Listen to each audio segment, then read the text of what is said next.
श्री सद्गुरुदेव परमात्मने नमः। श्री रामचंद्राय नमः। आप श्री सद्गुरुदेव की सन्निधि में हैं।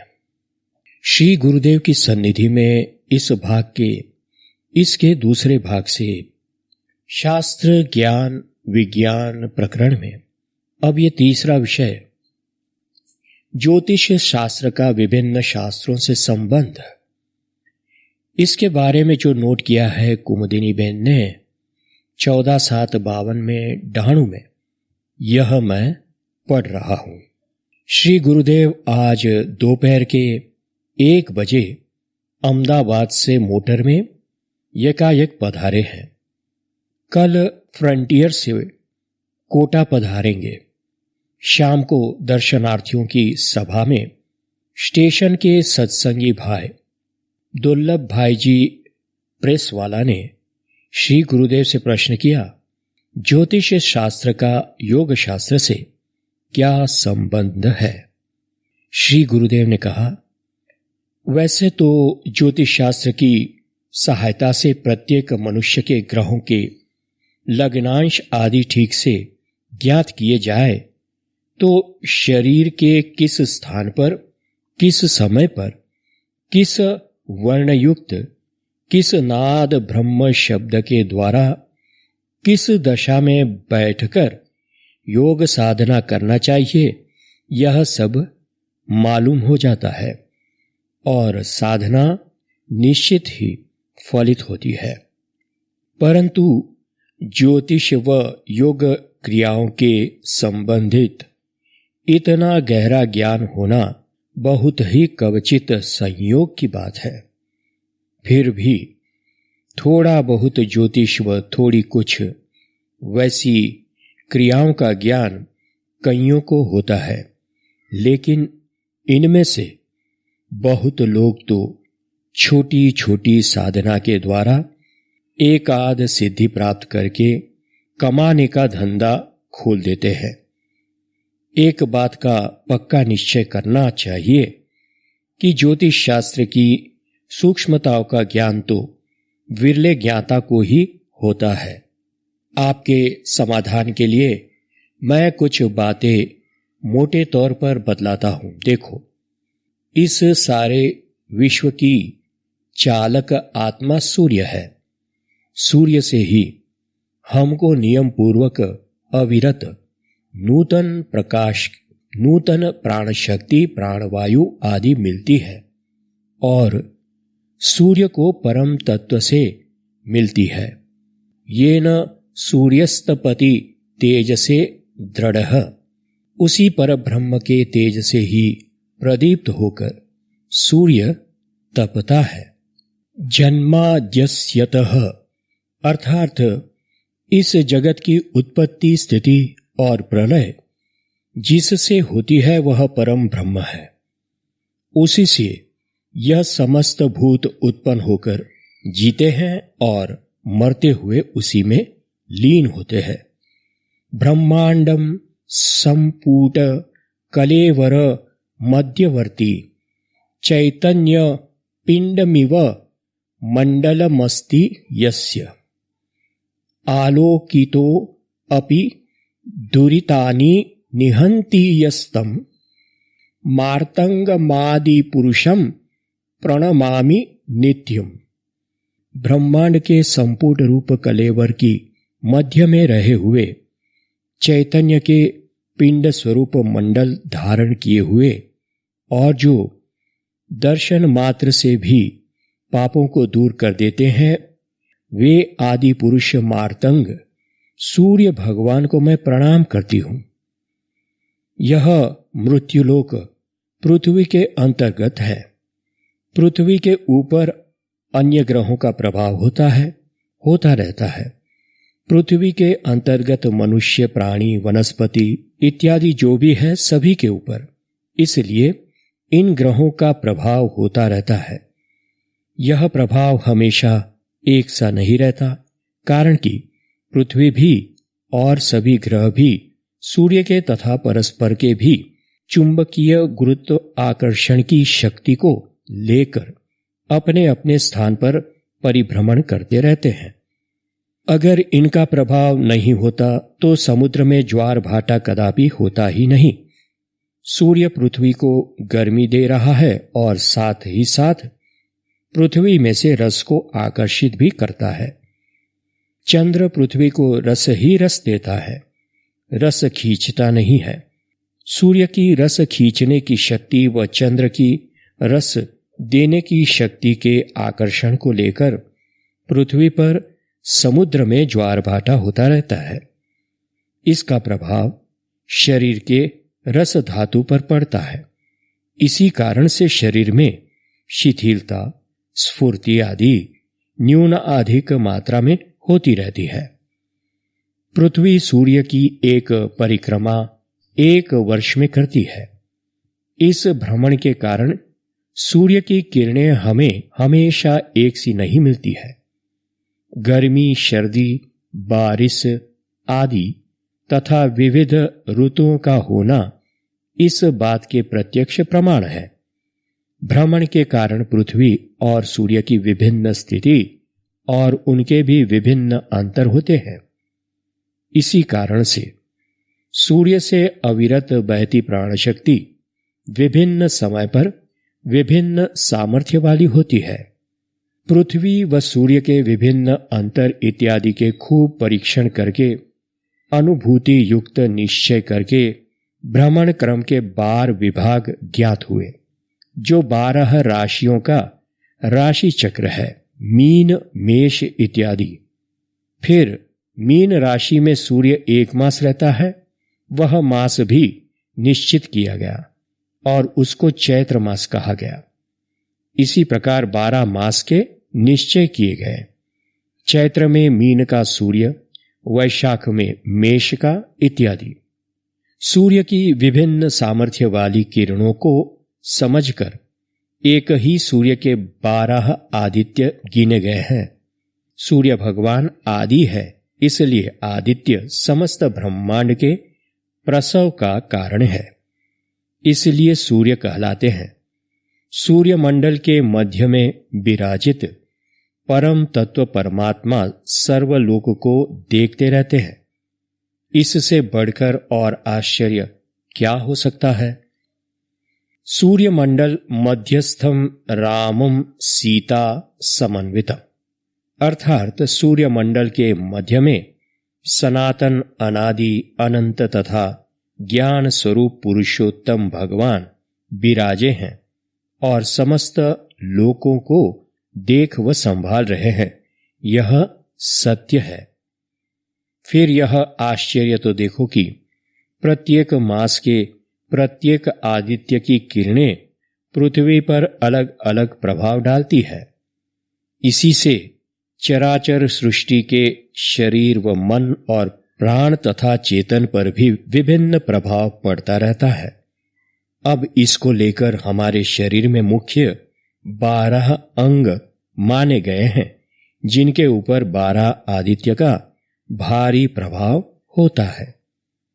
आदित्य का प्रभाव मस्तक, नेत्रादि प्रदेश में, पहले आदित्य का प्रभाव मस्तक, नेत्रादि प्रदेश में, दूसरा दिवाकर का मुख प्रदेश में, तीसरा भास्कर का दोनों हाथ, भुजा आदि प्रदेश में, चौथा प्रभाकर का हृदय व छाती प्रदेश में, सहस्रांशु का उदर प्रदेश में, छठा चिलोचन का कटि प्रदेश में, सातवां हरिदश्वाक पेड़ू के स्थान में, आठवां विभावसु का लिंग, योनि व गुह्य प्रदेश में, नौवां दिनकृत का दोनों जांग प्रदेश में, 10वां द्वादश आत्मक का दोनों घुटनों के ऊपर, 11वां त्रयी मूर्ति का पिंडलियों पर और 12वां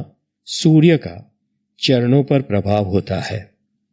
अब देखो, समझो, शरीर की रचना में पंचभूत होते ही है।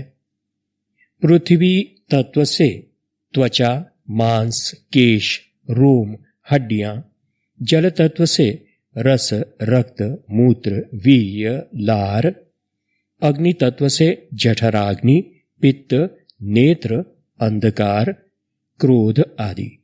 वायु तत्व से श्रवण, स्पर्श, उच्छ्वास, स्वेद, गमन और आकाश तत्व से मन, बुद्धि, निद्रा, प्रमाद, मद आदि होते हैं। यह हुआ पंचभूतात्मक शरीर। राशियों में रहे हुए प्रधान तत्वों को लेकर उनके तत्व का भी निश्चय किया गया है। तद अनुसार मेष, सिंह, धन अग्नि तत्व की, वृषभ, कन्या, मकर पृथ्वी तत्व की, मिथुन, तुला, कुंभ वायु तत्व की और वृश्चिक, मीन, कर्क जल तत्व की राशि मानी गई है। शरीर के विभिन्न अवयव व कार्यवाही पर इन राशियों का प्रभाव होता रहता है। मेष राशि का प्रभाव मस्तक, मुख, दिमाग पर होता है। वृषभ का गर्दन, अन्ननली, कंठ, छोटे दिमाग आदि पर होता है। मिथुन का फेफड़े, श्वास, रक्त, हाथ, पहुंची आदि पर रहता है। कर्क का छाती, उर प्रदेश, पाचन तंत्र पर प्रभाव रहता है। सिंह का पीठ, हृदय, मेरुदंड आदि पर और कन्या का जठर, आंतड़ियों पर प्रभाव रहता है।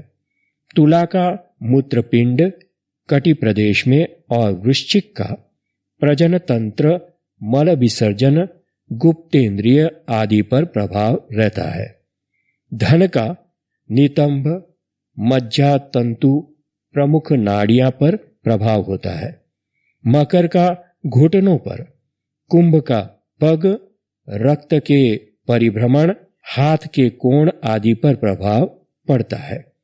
मीन का घुटनों से नीचे पिंडलियों से लगाकर तलुए तक और जल वाहिनी तंत्र पर प्रभाव रहता है।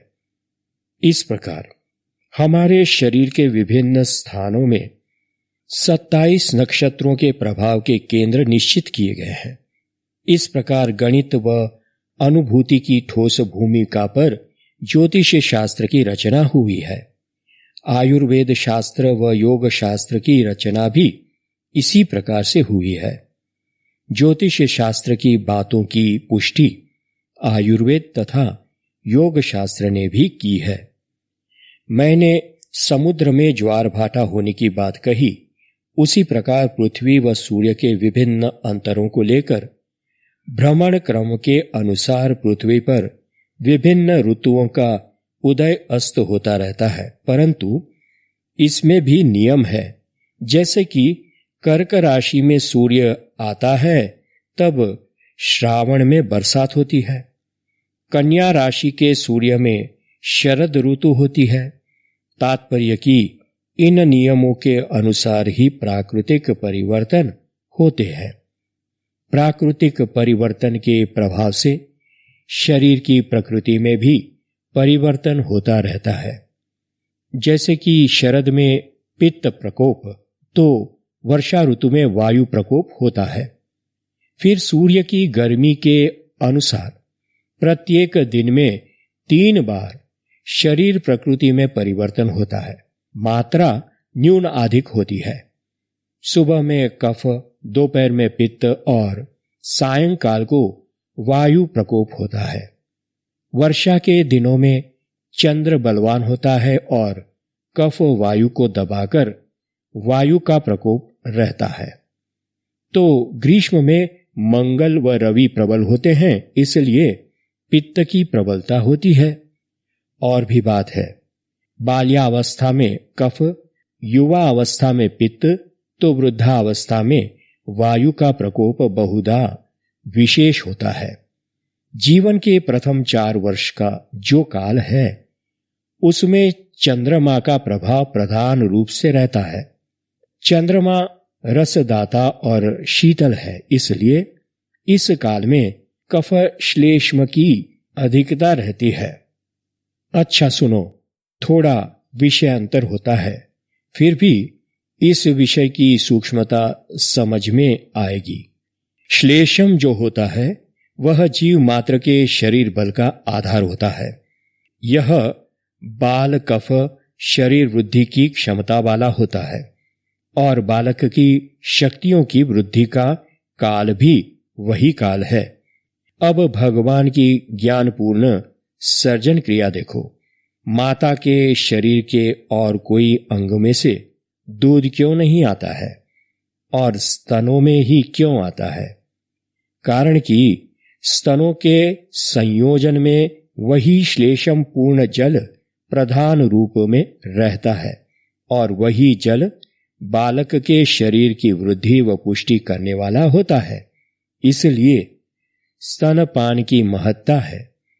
इसके द्वारा प्राकृतिक वात्सल्य रस बालकों में पहुंचता है। स्तनपान के अभाव होने पर बहुधा बालकों में इस वात्सल्य रस की त्रुटि रहती है। तब उन बालकों में माता पिता अपने बाल बच्चे तथा और मनुष्यों के प्रति प्रेम भाव, सहृदयता, वात्सल्य, करुणा आदि नहीं होते हैं। यह बालक को नुकसान हुआ और माताओं को भी नुकसान होता है। स्तनपान नहीं कराने से वहां कैंसर हो जाने का बहुत संभव होता है। चंद्र का प्रभाव मस्तक पर, उदर पर रहता है, तो बालक में उनका विकास पर्याप्त मात्रा में न होने का भी संभव रहता है। गर्भस्थित बालक पर चंद्र का आधिपत्य रहता है और चंद्र का मस्तक पर आधिपत्य रहता है। इसलिए जन्म के समय बालक का मस्तक ही प्रथम बाहर आता है। फिर 10 वर्ष की आयु पर्यंत बुध का प्रभाव मुख्य रहता है। बुध वात, पित्त और कफ को समान रखता है। इसी काल में चंचलता, बोलने सुनने की चतुरता, बुद्धिजन्य तथा बुद्धि पोषक प्रवृत्ति, अभ्यास, पढ़ाई इत्यादि का बालक में उद्भव व संवर्धन होता है। बुध का प्रभाव मुख्यतः मस्तक और जिह्वा पर होता है। 14 वर्ष की आयु से शुक्र का प्रभाव मुख्य हो जाता है। इससे इस काल में वीर्य दज का उद्दीपन होता है। तब बालक की चंचलता व समझ में तद अनुसार मोड़ आ जाता है। पंचेंद्रियों के विषयों के भोग की इच्छा, चंचलता, रसज्ञता आदि का उद्भव होता है। शुक्र का प्रभाव मुख्यतः ग्रीवा और ज्ञानेंद्रियों पर होता है। अब देखो शरीर रचना के साथ ग्रह राशि का कितना संबंध है। मेष राशि का अधिपति मंगल है और मंगल का प्रभाव रक्त व ग्रीवा पर रहता है। सारे जीवन काल में शरीर पर शुक्र, रवि और मंगल का प्रभाव रहता है। जिन माताओं के जन्म समय पर शुक्र, रवि और मंगल विपरीत होते हैं उनको प्रसव में कष्ट होता है। पोटास फॉस्फेट मेष राशि के चंद्र का काम देती है। इसलिए प्रसव का कष्ट मिटाने के लिए उसी वक्त तथा पहले भी माताओं को 2-2 ग्रेन गर्म पानी के साथ दी जाती है तो लाभ होता है। ठीक प्रसव काल में तो 1-1 ग्रेन 10-10 मिनट पर दी जाती है, तब भी कोई नुकसान नहीं होता है। इससे प्रसव निर्विघ्न ठीक हो जाता है। प्रत्येक मास में सूर्य की शक्ति विभिन्न प्रकार व सामर्थ्य की होती है। योग के ज्ञाताओं ने भी योग क्रियाओं के द्वारा इसी बात की अनुभूति करके स्पष्ट आदेश दिया है कि वसंत या शरद ऋतु में ही प्राणायाम का नूतन अभ्यास प्रारंभ करना, कारण कि प्राणायाम का अभ्यास प्राणवायु से संबंधित है। वसंत में कफ और शरद में पित्त कुपित रहता है, इसलिए कफ और पित्त का जोर होवे तब प्राणवायु का अभ्यास किया जाता है तो वायु विकार नहीं होता है। अन्यथा वायु विकार होने की संभावना रहती है। ऐसे वायु विकार को लेकर पागलपन तक हो जाता है। देखो, स्थूल शरीर का विकास पृथ्वी तत्व की राशियों में अधिक होता है। वृषभ, कन्या और मकर ये तीनों राशि पृथ्वी तत्व की है। संक्रमण काल का थोड़ा अंतर होना संभव है, फिर भी बहुधा 20 अप्रैल से 22 मई, 22 अक्टूबर से 22 सितंबर और 21 दिसंबर से 20 जनवरी तक ये राशियां रहती है। शारीरिक कुटेव, व्यसन आदि से मुक्त होने का प्रयत्न इन राशियों के समय में करने से शीघ्र व अच्छा परिणाम निकल आता है।